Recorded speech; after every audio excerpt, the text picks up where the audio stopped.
Lukas pasal yang ke-23 ayat 34. Ibu-ibu nggak apa-apa ya, agak lama dikit, tapi biasa saya sebentar kok khotbahnya ya. Lama nggak apa-apa, tapi maunya yang sebentar. Oke? Haleluya. Lukas pasal yang ke-23 ayat yang ke-34. Kita masih suasana pasca kematian dan kebangkitan, dan baru kita merayakan ke pencurahan Roh Kudus. Tapi hari ini saya akan memberikan sesuatu yang luar biasa, yang secara manusia tidak mungkin bisa dilakukan.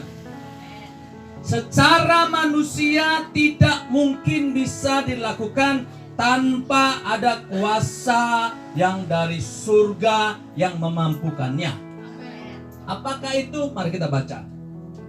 Lukas pasal 23 ayat yang ke-34. 1, 2, 3 ya. Yesus berkata, "Ya Bapa, ampunilah mereka, sebab mereka tidak tahu apa yang mereka perbuat." Dan mereka membuang undi untuk membagi pakaiannya. Bapak, Ibu, Saudara yang dikasih Tuhan, adik-adikku, ini ceritanya di mana sebelum Yesus mengucapkan sesuatu kalimat yang sangat luar biasa, yang saya katakan secara manusia tidak mungkin bisa dilakukan. Di mana Yesus itu mengalami sesuatu yang sangat menyakitkan. Dia difitnah, bukan saja difitnah, dia ditangkap, bukan saja ditangkap, dia disiksa. Dia dicambukin. Dan sampai suatu ketika, suatu titik, sampai dikatakan di sebuah bukit Golgota, di sana Yesus disalib. Tangannya dipaku, kakinya dipaku. Tidak sampai di situ. Setelah dipaku, apa yang mereka lakukan? Salibnya diangkat dan ditancapkan ke bumi. Ketika salibnya ditancapkan ke bumi, tubuh Yesus hanya ditopang oleh paku yang di tangan kanan, tangan kiri, dan kakinya. Bayangkan Bapak Ibu, berat badan saya hampir 80 kilo, hanya ditopang oleh 3 paku. Paku kanan dan kiri dan kaki, bagaimana rasanya? Lengkaplah penderitaan Yesus.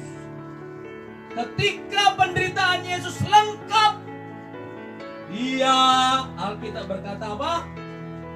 Dia mengeluarkan perkataan. Apa katanya? "Ya Bapa."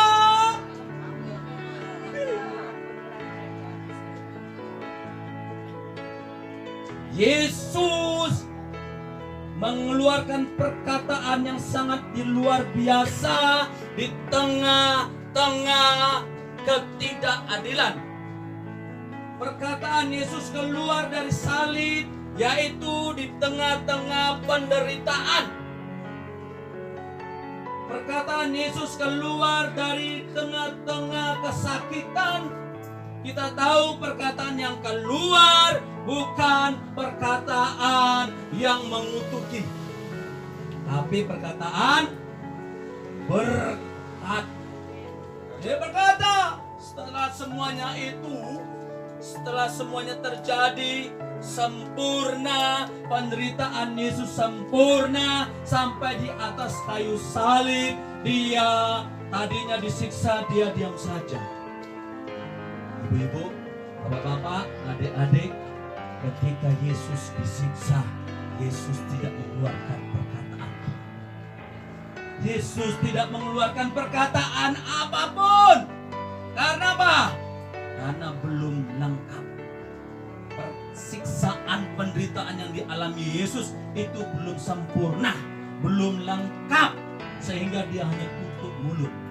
Ketika penderitaannya sampai di salib, sempurna dan lengkap, mulailah Yesus mengeluarkan perkataan yang pertama. Karena di salib ada 7 perkataan. Dan nggak mungkin hari ini 7 saya sampaikan. Oke? Hanya satu, yaitu perkataan yang pertama, dan ini yang terpenting.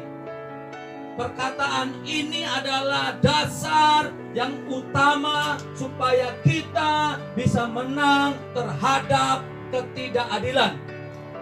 Supaya kita bisa menang terhadap fitnahan. Supaya kita bisa menang terhadap penderitaan masalah apapun. Ini yang utama dan menjadi dasar. Yaitu Yesus mengeluarkan perkataan di atas salib. Ya Bapa. Artinya apa saudara, ya Bapa? Kalau ibu-ibu ya, saat kami yang sekolah teologi harus belajar ini. Di sini ya Bapa itu nggak langsung. Ya Bapa, koma. Berarti dari ayat ini ada 3 hal yang harus dibahas. Ya Bapa, ampunilah mereka. Yang ketiga, karena mereka tidak tahu apa yang mereka berbuat. Tapi yang mau saya sampaikan, dia berkata, ya Bapa. Dia tidak panggil, ya murid-muridku. Enggak. Dia enggak panggil, ya Petrus, ya Yohanes, ya Ibu Eka, Pak Martin. Setelah lengkap tekanan penderitaan yang dialami Yesus, dia mengeluarkan perkataan yang paling utama dan terpenting, yaitu ya Bapa. Artinya apa saudara? Bapak Ibu, ketika penderitaan masalah yang menimpa hidup kita sekalipun sepertinya itu sangat berat sekali, saya mau katakan, jangan pernah melupakan Tuhan. Tetap pegang Tuhan. Ya Tuhan. Itu. Jangan ketika masalah datang, oh ya Bu Eka nggak punya duit. Pak Martin, ada masalah larinya kepada manusia. Yesus tidak lari kepada murid dan manusia yang lain. Dia lari kepada Bapaknya, Tuhan. Ini kuncinya. Ketika ibu, bapak, adik-adik mengalami masalah penderitaan, satu hal yang saya sampaikan, tetaplah adakan relasi, tetap ingat Tuhan, adakan hubungan tetap kepada Tuhan Bapa kita yang di surga. Haleluya, karena Yesus pun melakukan itu. Dia sampaikan, ya Bapa. Artinya, walaupun masalah semua meninggalkan, murid-murid meninggalkan, orang tidak percaya dan difitnah dan disiksa, yang terpenting bagi Yesus, yang terpenting bagi kita yang orang Kristen yang percaya adalah kita tidak terpisah dari Tuhan Bapa kita Yesus.